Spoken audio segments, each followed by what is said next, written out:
There used to be a path where Wuhan farmer Zai Guotao now walks.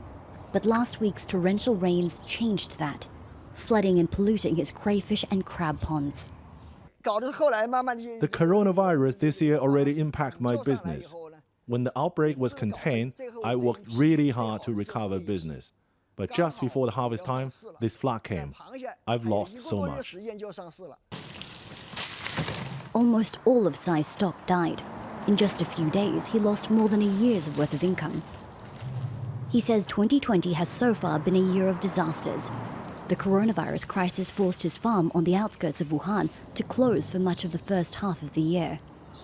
Infections have eased, but for the city's 11 million residents, flooding poses a new threat.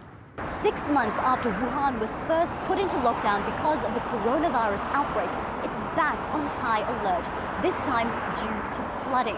Parts of the city are already submerged, and the government has ordered emergency reinforcements of the Yangtze River. More than 90 rivers in the region have breached flood warning levels. More heavy rain is expected. While some are worried about the future, all Zhao Lei can think about is the past. Her father died suddenly and without diagnosis in early February. Despite having symptoms of COVID-19, a fever and breathing difficulties, the authorities never formally acknowledged him as a victim. Remembering what happened to my father that day, it was so tough.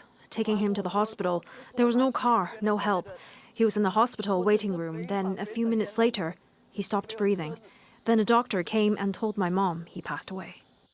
The government says about 3,800 people in Wuhan died after contracting coronavirus, with 50,000 infected.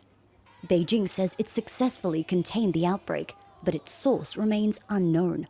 World Health Organization officials say they've launched an investigation, but the UN agency isn't saying what progress is being made. While the virus crisis in Wuhan is over, at least for now, for Zhao Lei, the scars remain. My life has completely changed. I don't think it can ever go back to normal.